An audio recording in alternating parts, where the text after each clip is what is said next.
Good morning and welcome to another episode of Erongo Talk. In today's episode, we will be chatting with Namibian golfer Likius Nande, as well as Anastasia de Klerk of NamSTEM, an educational assistance facility, and they will be telling us about their newest project. So, today's Erongo Day, as it is every Tuesday. So in today's Erongo Day, I will be bringing you the Erongo news, as well as your weather and tides for today. Keep watching.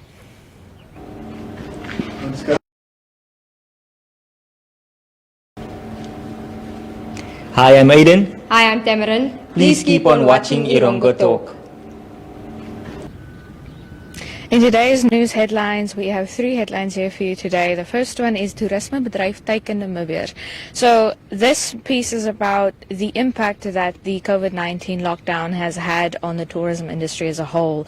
Heiko Dergelo, a director at About Africa and the chairperson for Destinations Swakopmund, estimates that about $70 million went down the drain in the tourism industry per day that we were on stage 1 of lockdown. He says that the phase 3 lockdown was not so bad on the tourism industry, but obviously we're back to stage 1, so we're back to doing major damage.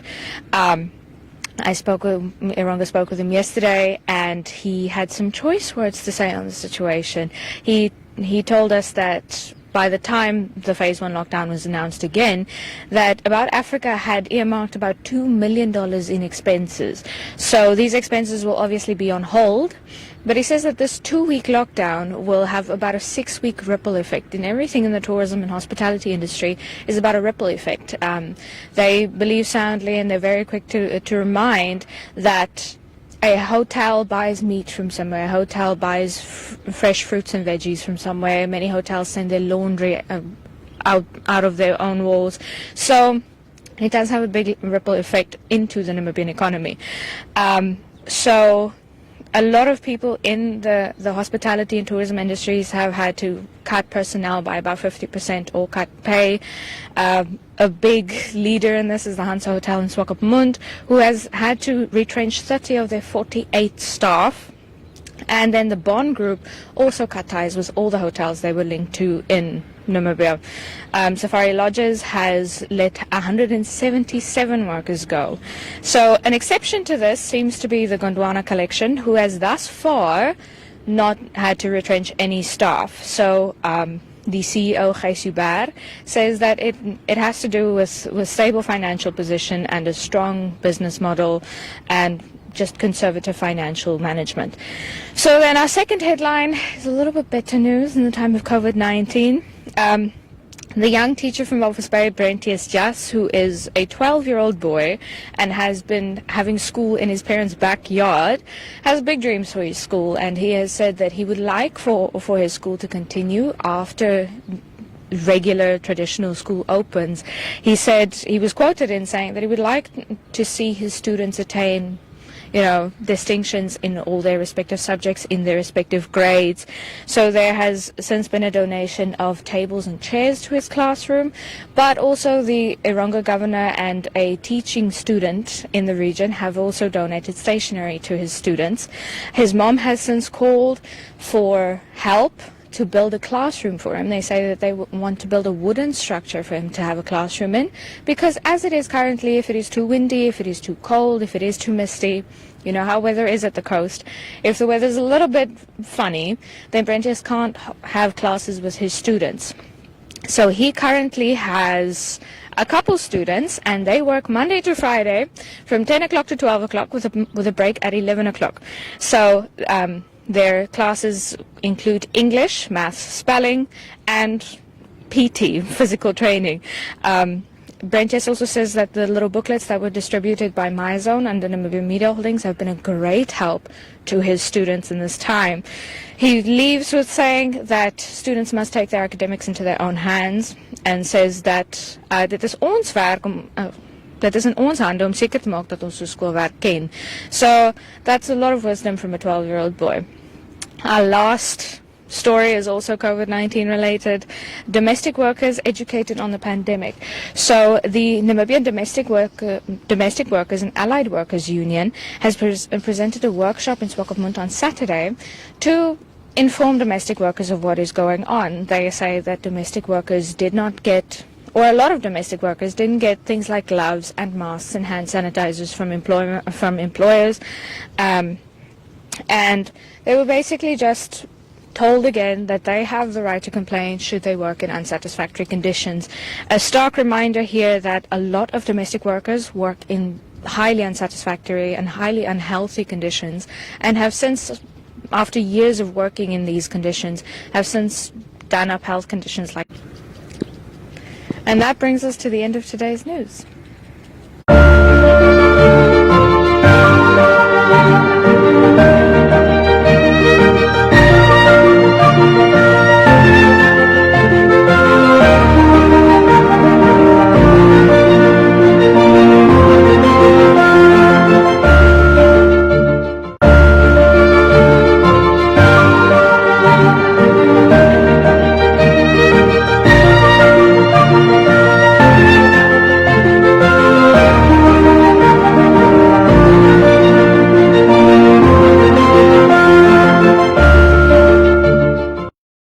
I'm here with Likius Nande, who is a Namibian golfer and also an award-winning sports star. How are you doing?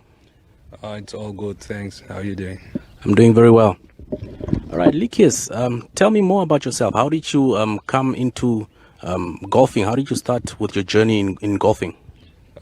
First of all, I was introduced to the game of golf back in 2007 by Eddie Angola, who is a golf teaching professional. He was the one who taught me, he gave me the first steps, actually the introduction to the sports. All right. And how did you, later in your career, how did you excel in terms of golf? Since I was introduced to the game, I've worked with different people, different coaches, especially mainly from SA. Yeah. They were the ones that sharpened my game, or let me say most of the game. And yeah, I think they helped me towards everything that I do in this game. All right. And when it comes to your game, what is maybe one of your strongest points in terms of your golfing? My strongest point, if it comes to golfing itself, I mean, it's my driving, which is the biggest club in the bag. I can say that's also my favorite club. And then also my mental game. I mean, it helps me a lot. All right. How do you prepare? Like when you're going into a tournament, you're up against maybe Africa's finest golfers, and you're representing Namibia. What is your routine? Mostly, I obviously just hit some balls, and then the main focus is on my mental game. I mean, I have to be mentally prepared for the pressure that I'm gonna face. So yeah, mostly just work on my mental game. All right. And in terms of golfers that you've watched on TV, which are your favorite golfers, and what is it that you like about them? My favorite golfer is Ricky Fowler. But then I'm actually inspired by Tiger Woods, because what he did for the game of golf in our generation is something else. It's something out of this world. I mean, the guy's incredible, the best mental game, or let me say the best mental player ever. Yeah. But then I like the way Ricky Fowler approaches the game as well. That's why he's my favorite player. I mean, he knows how to handle pressure. Yeah. Whenever he hits a bad shot, he doesn't get angry. So that's actually something good. That's what a quality player needs. And when you're going into let's say a tournament, do you study the course? What goes through your mind when you are taking part in a tournament? If it's a course that I never played, I always go there like a day or two before the tournament, and then I look how the course is, like the course layout. Yeah. And then I always go with my notebook. I write down notes, and then actually know what to do and what not to do on each hole. So but then for a course that I normally play, like let me say Namibian courses and some courses in SA that I know of, and when I go there, I just go there to check out the greens, and like just write down notes on how fast the greens are, or if there's any changes on the holes as well. So that's how I prepare for it. All right, you've obviously won a lot of accolades. Let's go into the big one. You are the 2018 Namibia Sports Awards Sports Star of the Year. How did it feel getting that award? First of all, it actually came as a surprise as well. I knew I had a good year. but then I didn't expect to win it that early in my career. Yeah. So it was my first time being nominated as well. I mean, it was at my hometown as well. So yeah, in Soccermoon. So in front of all my friends, family members, and everything. So it was extra special for me. I mean, it all came as a surprise, but then I guess I deserved it. Yeah. All right. And what notable tournaments have you won so far? Say the biggest recently. This year I've only played one tournament, Okay. and then everything got cancelled because of the pandemic. lockdown, But then the last tournament I won was Rosman Open, which was in December. Okay. Yeah, and then the biggest one was obviously the Africa Jacket. All right. What is that? It's actually a tournament played by only top amateurs throughout Southern Africa. Like each country sent their top guy, and then we played out in Windhoek. So I became the first Namibian to win the tournament, which was in 2018, and then I managed to defend it last year as well. So yeah, that was my biggest tournament that I've won so far. All you do is win, win, win. Yeah. So hole in one, not yet. No hole in one yet. No hole in one yet. But have you any course records, and where have you maybe shot your best round and maybe a course record as well? So far I've got 2 course records. I've got one in Walvis Bay, which is set in 2018, which is -7 there, and then my personal best, which is also the course record, in Windhoek at Windhoek Golf and Country Club. I shot -10 there, which was a 61 on that guy. Sure. So That's yeah, crazy. those are the 2 course records that I have had. All right. I managed to get a hold of you before you go to Windhoek. Obviously, it's going to be sad for us Swakopmunders, because this man over here is going to move to Windhoek. What's that all about? The reason why I actually already moved to Windhoek beginning of the year, because I want to work more on my game. I mean, it's the course outside is more busier. I mean, I get the chance also to practice with pros, which are the top guys in the country. I mean, people that I grew up looking up to. So I've decided to move there because I actually want to turn pro next year, but then with everything that happened this year, we don't know when everything will end. So I'll have to wait and see how everything goes, and then I'll make new plans. But then the plan is still to start next year. All right, to start next year. And what is your current handicap, and when can we expect you to turn professional? My current handicap is a +2, and then, as I said, like the plan is to turn pro next year. All right. Yeah. All right. So if you turn pro next year, that will be this man over here taking on the best of the best out there. In terms of, obviously, the lockdown is now it's good news now that golf is not a contact sport. You're able to play and so on. But now, as a closing remark, what message do you have out there for Namibians in general? As for Namibians in general, I mean, all I can say is keep safe, take care of yourself, take care of your loved ones, and then just pray as well. It's God over everything on this one. All right. There you had it. That was Likius Nande, a Namibian golfer who's making waves out here. So keep watching Erongo Talk, our community, your news. We'll be back right after this. Okay, so today we're here with Justin Anastasia from NamSTEM and with Penelope Martin, more commonly known as our Deputy Mayor from the Janet Martin Charity Foundation. Now, before we get into the nitty-gritties, Stacey, just tell us about who is NamSTEM. Okay, NamSTEM is the Namib Science, Technology, Engineering and Mathematics Foundation. And it's a foundation that we founded in 2018 to promote science, technology, engineering and mathematics among children, but also to help our community of Walvis Bay. Yes, and now we find ourselves in the COVID-19 pandemic, and our NamSTEM has decided to assist the vulnerable children or the underprivileged children of Narawal. Can you just tell us about where did this came about and what did you do to assist them? Well, Justin and I, we've been thinking about something that we could do to help children during this pandemic, because NamSTEM has been dormant this whole time because we usually work with schools and the schools have been closed. So during this weekend, we decided that we would start something like a feeding scheme where we would help children that are from disadvantaged backgrounds in Narraville first of all, because it's our immediate community. Yes. And later on, we will move. If we get more sponsorships and so on, we can move to other parts of Walvis Bay. So how was the response to when you came up with the idea to assist the children? The response was actually very good. We got a lot of sponsors from people who we WhatsApp and from Facebook. So I think like the first round of donations were enough to cover this week and next week, because we Wow. are planning on doing 2 more meals for next week. And then how many children more or less did you assist today? We assisted about 40 plus children. Wow. And then I know you gave them food as well, but you also gave them like a little packet with can you just tell us what's inside of it? Okay, inside the packet we have a toothbrush, a bath soap, and an activity book for them to keep them busy and to keep them inside. And we also have an arts-related activity. Nice. Because NamSTEM also focuses on arts. Yes. So we have an activity for them that's in the form of a competition, so that they can become more interested. Oh, in nice. Yeah. And now, Ms. Martin, how does the Janet Martin Charity Foundation tie into NamSTEM?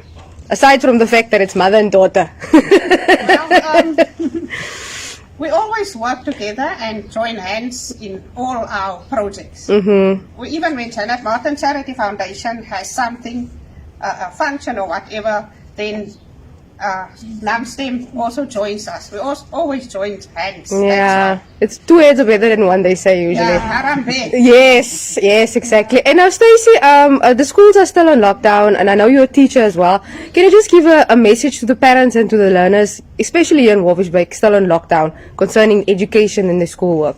I would just like to tell the parents and the learners to keep calm, and I guess what should happen will happen.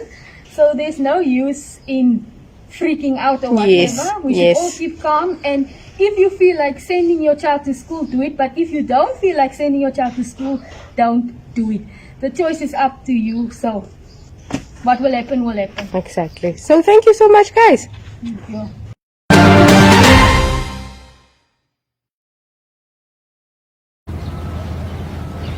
So, as we do every Tuesday, we bring you a fishing report from a friend of Erongo, Grumpy Gromowski. So, Grumpy says that there were some good catches at mile 8, mile 11, and Big Galjoen close to Swakopmund. He says that Danny Road was a lucky winner of a very big fish at mile 4, but went back to Swakopmund without success. His last stop was mile 2, where he got stuck with some great galjoen. Then he used white mussel as bait and landed a massive 50-centimeter monster of a fish, or in English terms, a botterkop.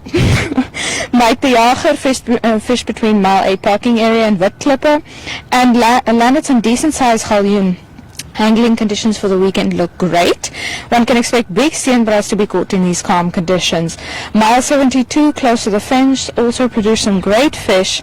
Anglers fishing with white mussel were adequately rewarded with blacktail, steenbras and galjoen, according to Grumpy.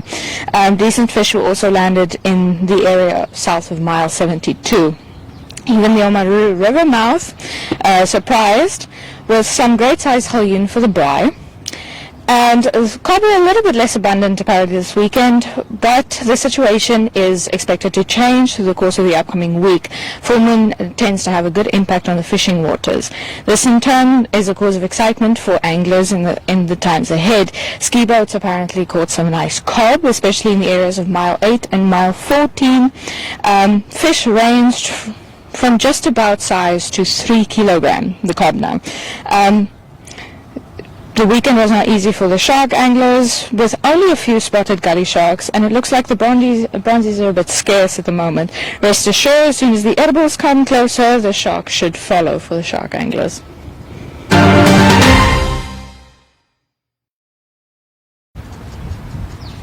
So, for the fisherman's imagination, we're not allowed to go fishing right now, but for the fisherman's imagination, high tide was at around 5:40 this morning for all the coastal towns, low tide at 11:40, high tide is expected again at 6:15 tonight, and low tide is expected at 4:15 midnight tomorrow.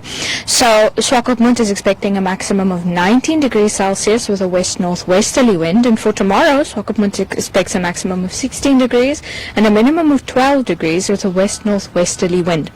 Sunrise this morning in Swakopmund was at about 7:38, and sunset is expected at 24 minutes past 6 tonight. For Walvis Bay, sunrise was at 39 minutes past 7 this morning, with sunset also expected at 24 minutes past 6 tonight. Maximum temperature for today is expected to be 20 degrees with a northwesterly wind prevailing. A maximum of 17 degrees and a minimum of 12 degrees for tomorrow with a northwesterly wind in Walvis Bay. Henties Bay saw sunrise at 38 minutes past 7 this morning, and sunset is expected at 26 minutes past 6. A maximum of 20 degrees with a westerly wind is predicted for today, and a maximum of 16 degrees with a minimum of 13 degrees is expected for Henties Bay tomorrow. Aranda saw sunrise at 36 minutes past 7 and is expecting sunset at 23 minutes past 6 tonight. A maximum of 25 degrees Celsius is expected for today with a west-northwesterly wind prevailing. A maximum of 17 degrees and a minimum of 6 degrees Celsius with a westerly wind are expected for tomorrow in Arandas. Osaka saw sunrise at 32 minutes past 7 and sunset at 21 minutes past 6. With a maximum of 30 degrees expected for today with a northerly wind prevailing. A maximum of 21 degrees Celsius and a minimum of 3 degrees Celsius with a southwesterly wind are expected for tomorrow in Usakos.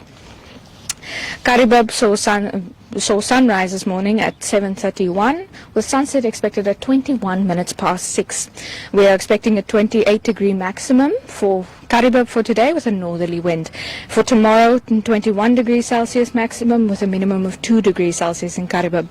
Omaruru saw sunrise at 7:30 this morning and is expecting sunset at 21 minutes past 6 tonight with a maximum of 28 degrees Celsius expected, and for tomorrow a maximum of 22 degrees Celsius and a minimum of 3 degrees Celsius are expected.